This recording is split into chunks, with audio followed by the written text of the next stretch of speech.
"Shut up," my dad barked, and pain exploded through my ribs like firecrackers under my skin. I couldn't breathe. My brother laughed, his face a twisted echo of someone I used to trust. We were at the doctor's office. For a moment I hoped someone might notice. Might save me. But Dad smiled, charming as ever, and said I'd tripped on the stairs. The doctor's eyes lingered too long on the bruises. That look, that silence, it wasn't pity, it was recognition.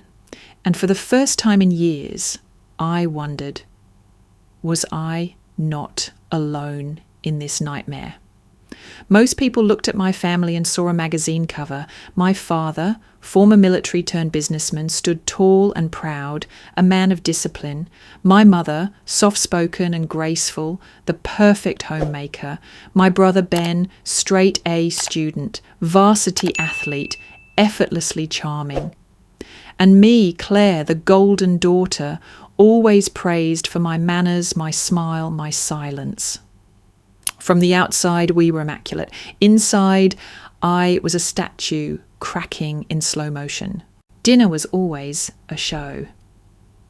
We sat around the polished oak table beneath a chandelier that sparkled like stars I never got to wish upon. My father's voice commanded the room with stories of corporate conquests and moral lessons. My mother nodded politely, sipping wine that dulled whatever she refused to see. Ben chimed in with clever remarks, basking in approval. I smiled when expected, laughed on cue. Ate whatever I was served, even when my stomach twisted with something nameless. That night, the roast was slightly overcooked. My father cut into it and raised an eyebrow. My mother stiffened. Ben glanced at me, like he always did in these moments, waiting for my reaction, his expression unreadable. I kept my eyes low, slicing meat like it was a game of survival. "I had a productive meeting today," my dad said, chewing. "Claire, did you rehearse your lines for the church recital?" "Yes, sir," I said automatically. He gave a satisfied nod. "That's my girl." My girl. His girl. Never mine. After dinner, I cleared the plates while Mom wiped down the counter. Ben hovered, idly flipping through his phone. As I reached for a photo frame to dust the sideboard, my fingers slipped. The frame crashed to the ground, glass shattered. I froze. Behind me, a chair scraped sharply against the floor. "What did you just do?" my father asked, voice low and tightening. I bent to pick up the pieces, hands trembling. "I'm sorry, I didn't mean—" Before I could finish, pain bloomed across my back. I stumbled, shards digging into my palm. Ben laughed quietly, like he was watching a scene from a comedy. My mother didn't even look up. "You have to be more careful, sweetheart," my dad said, crouching beside me with a forced gentleness that burned more than the slap. "You scared your mother. You scared me." His hand cupped the back of my head, fingers pressing too tight. "Don't disappoint us like that again, okay?" I nodded, biting my tongue until the metallic taste of blood mixed with the sting of betrayal. Later that night, I stood in front of the bathroom mirror. My shirt lifted, I stared at the darkening bruise crawling across my ribs, shaped like his hand. I traced it, not sure if I was touching my skin or someone else's pain entirely. No one would believe me, not the neighbours who waved from manicured lawns, not the teachers who called me such a polite girl. Not even the pastor who always patted my head and said, "Your father raised you right." I turned to leave, but something in the broken frame caught my eye earlier, still bothered me. Back in the hallway, I found the cracked photo leaning against the wall. I picked it up again, more carefully this time. The familiar image of our family on a beach vacation smiled back. Mom in her white sundress, Dad in sunglasses, Ben with sand in his hair, and me holding a seashell. But behind the faded cardboard backing, something else had been taped. Curious, I peeled it open and found another photo hidden behind it, older, more worn. It was a picture of a little girl, not me. She had darker hair, rounder cheeks, a smile that seemed reluctant. She looked about my age in the beach photo. She stood next to my dad, and he had his arm around her like she was his daughter. But I had never seen her before in my life. My heartbeat pounded in my ears. Who was she? Why was she hidden? Was she family? I stared at the photo, my mind racing, throat tightening. From behind me, a voice echoed down the hallway. "Claire, what are you doing?" It was Ben. I stuffed the photo into my pocket and turned, forcing a smile. "Just cleaning up," I said. He stared at me for a long moment, then grinned. "You're always cleaning up someone else's mess." He walked away, and his laughter echoed like a knife scraping glass. I stood alone in the hallway, the photo burning in my pocket. And for the first time in years, I realized I might not know my family at all. After the photo, I stopped sleeping well. My dreams were filled with that girl's eyes, round, searching, afraid. I didn't know her, but she haunted me like a memory I wasn't supposed to have. The next morning, I woke up to my phone missing from my nightstand. I asked Ben. He shrugged. I asked my parents. My mother just said, "You've been on it too much lately. Focus on your studies." That same day, my journal vanished from under my mattress. Everything I touched felt watched. My drawers were rearranged, my closet shifted. I left a bobby pin wedged in the edge of my door, just to be sure. That night, it was gone. At breakfast, my father folded the paper without looking up and asked, "Have you been feeling stable lately, Claire?" "Stable?" I asked, voice low. "You've been quiet, withdrawn. Your mother worries." She never said anything. She's subtle, like a good woman should be. I said nothing. He smiled like that was the right answer. That evening, I overheard my mother on the phone. "She's starting to remember," she whispered. "I think we should get her more help." More help. That night, as she tucked the blanket under my chin like I was still 5, she whispered, "You don't realize how lucky you are to have a family that protects you. So many don't." The way she said it made my blood run cold. Every word in this house had double meaning.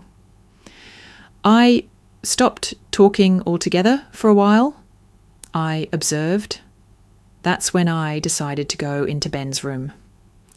He had gone out for football practice. My parents were busy downstairs watching a game show with wine and perfect posture. I slipped into his room, heart pounding. Everything was obsessively neat. Trophy shelf, colour-coded books, the faint smell of cologne. But his desk drawers weren't locked. He thought no one would dare. He was almost right. Inside the bottom drawer, beneath a stack of old notebooks, I found his laptop. The password was his jersey number. Once inside, I scrolled through folders of schoolwork, memes, half-written college essays. Then I opened his messages. Most were harmless, until I found one conversation under a username I didn't recognize. The messages were short, code-like. "Has she asked?" "No, but she's snooping." "Don't let her remember. You know what happens if she does." My heart thudded. I read it again. "Don't let her remember." I slammed the laptop shut and returned everything exactly as I found it. The next day, my father announced someone had taken money from his study drawer. A crisp $100 bill. He looked straight at me. I began, but Ben cut in. I saw her go in there yesterday, he said, tone calm. I figured she was just borrowing, but I guess I was wrong. My mother looked down at her lap. My father stood slowly. Claire, he said, you've broken my trust. I stared at all of them, my lips trembling. That evening, I was sent to my room without dinner, not like I could eat anyway. A few hours later, the family doctor came over, Dr. Green. He'd known us for years. He smiled like always, warm and practiced. She's been through some stress, my mother said. We just want her to sleep better. Focus. I'll write something mild, he said. He didn't ask why I'd be stressed. He didn't ask how I felt. He didn't look at me once while he wrote the prescription. I took the paper silently. But later that night, I flushed every single pill down the toilet. I wasn't going to let them silence me. Still, the isolation thickened. No phone, no journal, no email. I wasn't allowed out unless supervised. When I tried to go to the library, my father said, "What for? We have books here, good ones." One day I saw Ben texting on his phone and laughing. When he looked up, his eyes locked on mine, cold and hollow. "Still playing detective?" he asked. I turned away. My mother began slipping chamomile tea into everything I drank. "It helps with nerves," she said. I stopped drinking it. My sleep grew worse, but my mind was clearer. Then came the twist I didn't expect. 1 week after the doctor visit, I was called in for a checkup. A different doctor this time. My father said our regular had gone on vacation.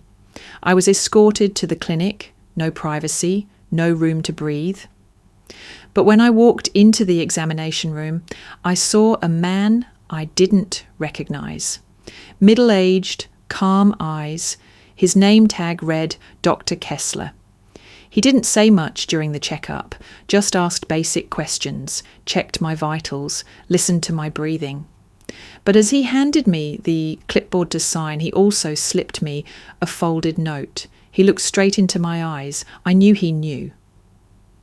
I didn't open the note until I got home. I locked myself in the bathroom, turned the shower on to drown out sound. Inside, in small, neat handwriting, it said, "If you want to know the truth, meet me Friday at 4 p.m. alone, Dr. K." I stared at the paper until the ink blurred with steam. Someone else knew, and they were reaching back. Dinner was meatloaf. My father hated meatloaf. My mother made it anyway. Maybe as an act of rebellion. Maybe because she'd simply stopped trying. Ben was unusually quiet, watching me instead of eating. I was on edge, my mind still spinning from Dr. Kessler's note. I hadn't responded. I hadn't gone. I was scared. Too scared. My father took one bite, then spit it out onto his napkin. "This is garbage," he said, pushing the plate away. "Claire, take it to the trash." "It's not mine," I said before I could stop myself. Silence. He looked at me slowly, like I'd spoken in another language. "What did you say?" My mother froze, eyes wide. Ben leaned back in his chair, amused. "I said," I repeated, voice shaking, "I didn't cook it." The slap came so fast I didn't see his hand move. My chair tipped. My head cracked against the floor. Then darkness. When I opened my eyes, everything was white. The lights above me buzzed faintly. I smelled antiseptic, heard the soft beep of a monitor nearby. A face hovered over me. Dr. Kessler. "You're in the hospital," he said calmly. "Mild concussion, some bruised ribs, you blacked out."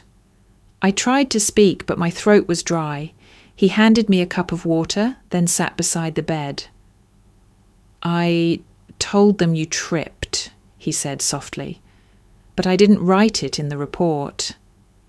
I stared at him, unsure if I could trust anyone anymore.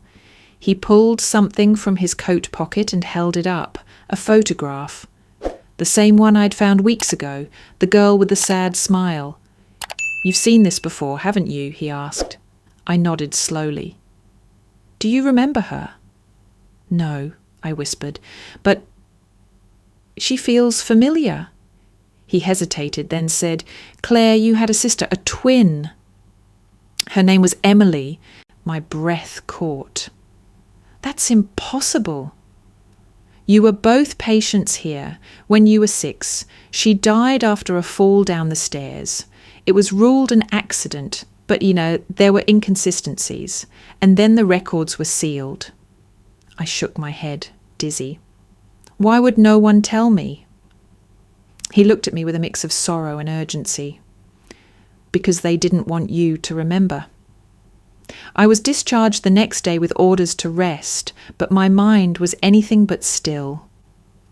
Emily. The name felt like a song I used to hum, a shadow that had always been nearby but never seen. That night, I stood in front of the bathroom mirror again. I looked at myself, truly looked, for the first time in years, and I saw her, not a ghost, not a memory, but something deeper. A piece of me I hadn't known was missing. Sleep didn't come easy. When it did, it came in waves. In my dream, a little girl stood at the top of a staircase.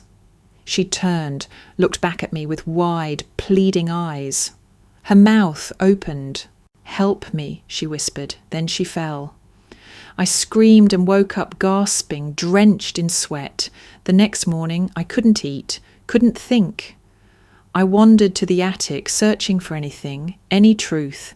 Dust and silence greeted me, boxes labelled with years and names. I found one marked E.H. inside a pile behind old Christmas decorations. I opened it. Inside were drawings, 2 little girls holding hands. Birthday cards with 2 names written in crayon, Claire and Emily. A faded stuffed rabbit, 1 ear missing. My hands trembled. I heard footsteps behind me. I turned. My mother stood in the doorway, pale and shaking. "Where did you get that?" "Why didn't you tell me?" She walked in slowly, sat on a dusty trunk, her hands trembling. "I couldn't," she said. "Your father, he said it was better for you to forget. He said you weren't strong enough." "Strong enough for what?" "To live with what happened." I stared at her, waiting. She looked away. "I don't believe it was an accident," she whispered, "but I didn't stop it. I didn't protect her. And then he said if you remembered, you'd be next." Her voice cracked. "I couldn't lose both of you." I wanted to scream. I wanted to run. Instead, I walked out of the attic, box in hand.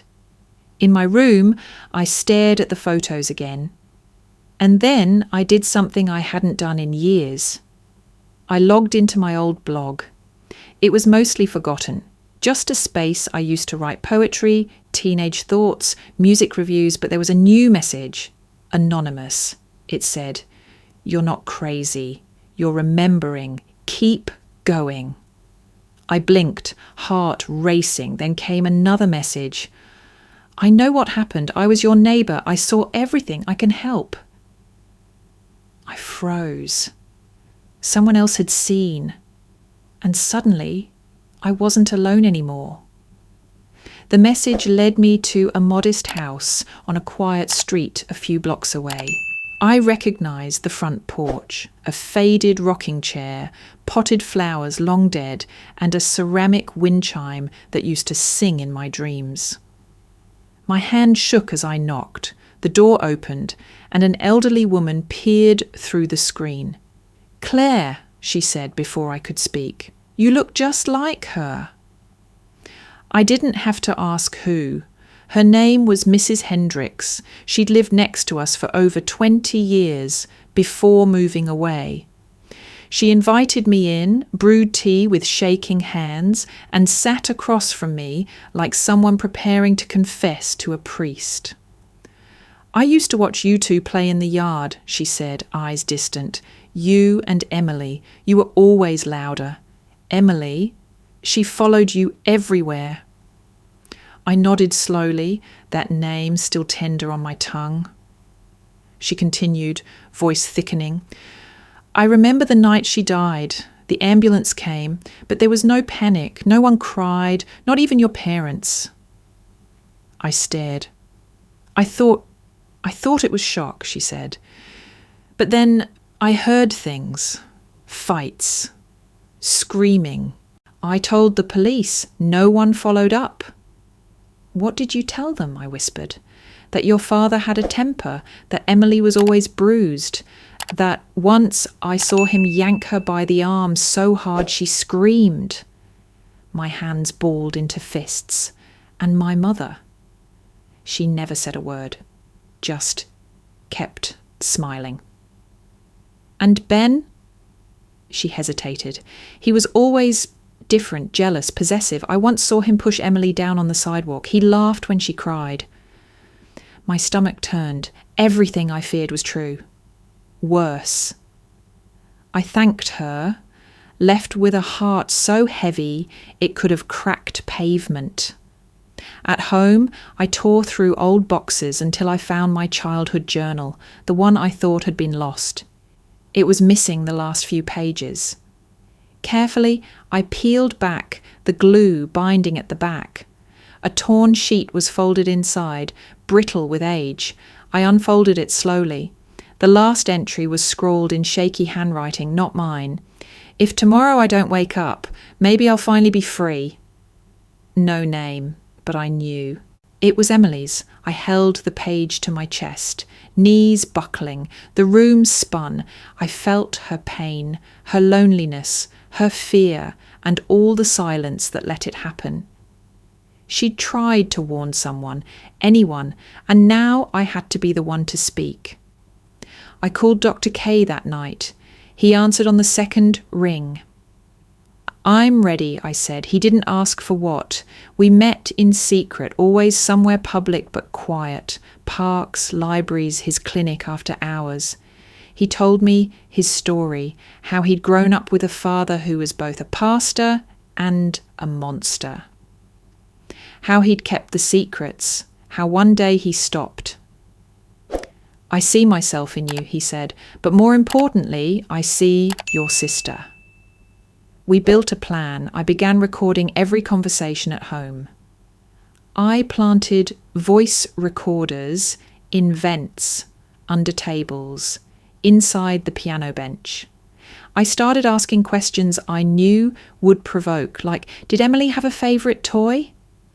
My mother's face went pale. That was a long time ago. Ben narrowed his eyes.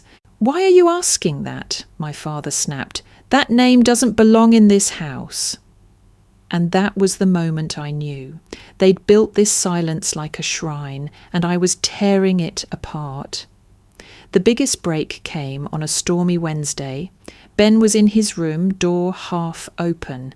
I crept to the hallway, recorder in hand, ready to leave it just beyond the threshold. But as I reached out, I froze. Voices, Ben and my mother, talking. I listened. I told you to keep her under control, he hissed. You promised. She'd never remember. She was 6, my mother said. She wasn't supposed to remember. Ben's voice dropped, venomous. I didn't push her for fun. You said she told people about Dad, that she was going to ruin everything. She was a child, my mother snapped. You don't know what he would have done if she spoke. There was silence, then a softer voice, her voice breaking. We can't let it happen again. I backed away slowly, heart hammering. My hands trembled, but the recorder was still running. I had them, I had everything. But exposing the truth wasn't just about revenge anymore. It was for Emily. It was for every moment stolen, for every bruise hidden, for every lie fed to me under the name of love. I slipped the recorder into my bag, walked back to my room and sat in the dark. I pressed play, listened to their voices, and finally allowed myself to cry, not out of fear, but from clarity. Tomorrow, everything would begin. The party was everything they wanted it to be. Crystal glasses clinking, laughter bouncing off manicured hedges, music drifting like a drug through the air. My father stood centre stage in our backyard, his arms slung around my mother's waist, his smile wide and gleaming. 30 years of marriage, he announced, a legacy built on love, strength, and family. Applause. I waited until the toast was done, then I stepped forward. The microphone in my hand shook slightly, but my voice didn't. I want to thank everyone for being here tonight, I began, because what better moment than now to tell the truth? The music cut, murmurs rippled. I'm Claire Hawkins, I said. I was born a twin. My sister's name was Emily. She died when we were 6. The air froze. My mother paled. My father's jaw tightened. I held up the recorder. She didn't fall. She was pushed, then forgotten, and I was made to forget. People started whispering. Cameras turned. Phones lifted. Tonight I'm ending that silence. I pressed play. The recording filled the air. My mother and Ben's voices raw and unmistakable. I didn't push her for fun. You said she told people about Dad. She was a child. You don't know what he would have done if she spoke. We can't let it happen again. Screams followed, real ones from guests. My father lunged toward me, face contorted in rage, but 2 officers appeared from the shadows, guns holstered, badges flashing. Mr. Hawkins, one of them said, you're under investigation for suspected child abuse and obstruction of justice. Ben backed away, shaking his head. No, you can't do this. The second officer moved on him. Hands behind your back. Claire, he shouted, she's lying, she's making this up. But the handcuffs clicked, cold and final.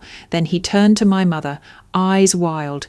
She wanted it. She said it was the only way to shut Emily up. She made me do it. Gasps erupted. My mother collapsed to the ground. The officers didn't move toward her yet. They weren't done. I stood in the centre, the world spinning, but my footing steady. The legacy was crumbling. Later that night, I sat alone on the porch as police lights faded and guests disappeared like smoke. Dr. K sat beside me, silent, respectful. You did it, he said finally. No, I whispered. Emily did. Over the next week, the story spread like wildfire. Local news outlets picked it up. Then national media, the family everyone envied, had become a symbol of hidden horror. My father was taken into custody for questioning. The house was searched. My mother was brought in days later when forensic evidence supported Ben's confession. But it wasn't just legal, it was cultural. Parents at the church turned their backs. Former friends posted long-winded apologies. Strangers reached out, some to comfort, some to confess similar truths of their own. And I watched it all. One morning I stared into the mirror and didn't flinch. I looked like someone I didn't recognize, and that was a good thing. Then the test came back. Positive, I was pregnant. The father? A boy I'd dated briefly before everything spiraled. Someone kind and safe, who had left town months ago for work. We'd fallen out of touch. The news didn't hit me like lightning. It landed like snow, silent, heavy, soft. For days I walked around in a daze, touching my stomach as if expecting to feel a heartbeat. Inside me something new, something not tainted, something unbroken. And yet fear clawed at the edges of that hope. Could I protect this child? Could I raise someone without passing on the poison buried in my blood? What if I became them? One night, I stood in the nursery that once belonged to me and Emily, now stripped and dusty. I placed the photo of her on the windowsill. In it, she smiled faintly, uncertain. "I'll make sure they remember you," I whispered. "And I'll make sure they never touch what's mine again." I wrapped my arms around myself, trembling, unsure if I was hugging or holding together the pieces. In the silence that followed, I heard her voice. Not in a dream this time, not in a memory, but somewhere deeper. "You already are strong," it said, and I believed it. The first sentence was the hardest. For weeks I stared at the blank page, fingers hovering above the keyboard, heart pounding like it was trying to protect the story from being told. But eventually I typed, "My name is Claire," and for years I was the only one who remembered.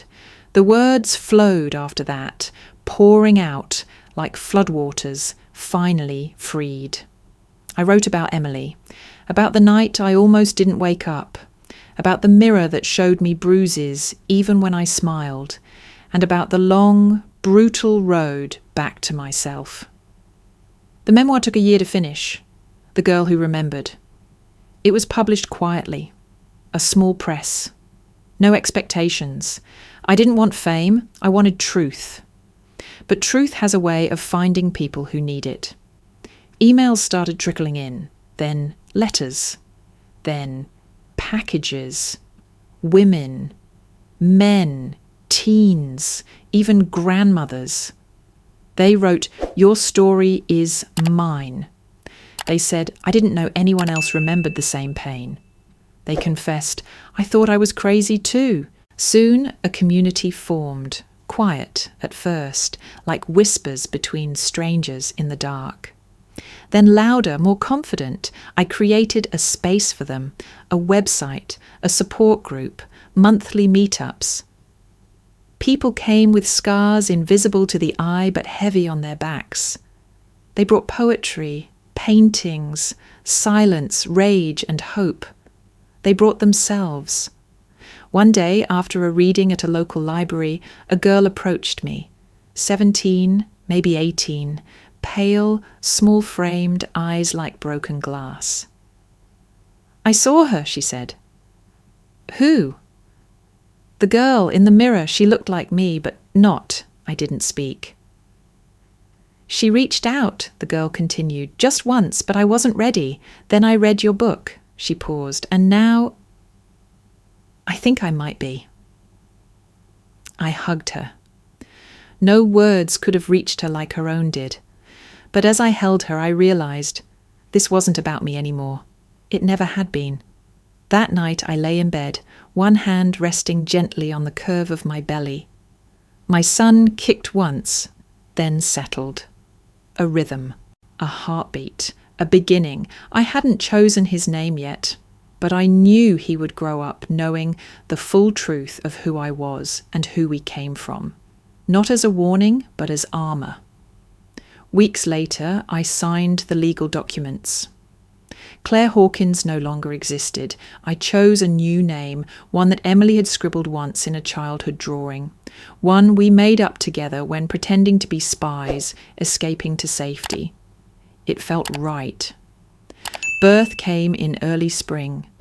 The room was quiet, filled with sunlight and sweat and something holy. When he arrived, he didn't cry immediately, just blinked, as if he knew me already, as if he had waited for this moment. I named him Elijah. He was mine, fully, finally, fiercely mine. The TEDx talk happened by accident. An organizer had read my book, saw the group I built, and reached out. I almost said no. But Elijah was 4 months old then, and I wanted him to grow up knowing his mother never flinched from hard things. I walked onto that stage wearing black, not for mourning, but for truth, and I said, I didn't get justice in a courtroom. I didn't get closure through punishment. I got it by living fully, loudly, with intention. I paused, scanning the audience. I didn't take revenge with violence. I took it by healing. I reclaimed myself. They leaned in. My family taught me silence, but I turned it into a voice. And if I can do that, so can you. The applause came like waves, but I didn't need it. I had already won. After the talk went viral, more stories surfaced. Journalists followed up. Documentaries were pitched. But what struck me most were the people who came up to me in grocery stores, on buses, at parks, saying softly, "I saw her too." And I'd nod. Because once you've seen the girl in the mirror, you never unsee her. Now, each year on Emily's birthday, Elijah and I bake her favourite cake. Chocolate with strawberries. He knows her name, her face, and what she gave me, a second chance. One evening, as we watched the sun dip behind the hills, Elijah leaned against my shoulder and asked, "Why do we remember people, Mama?" I looked at him, my little miracle, my legacy. "Because remembering is how we keep them with us," I said. He nodded, eyes heavy with sleep, and in that moment I knew no darkness would ever reach him, because I had already walked through it and I had survived.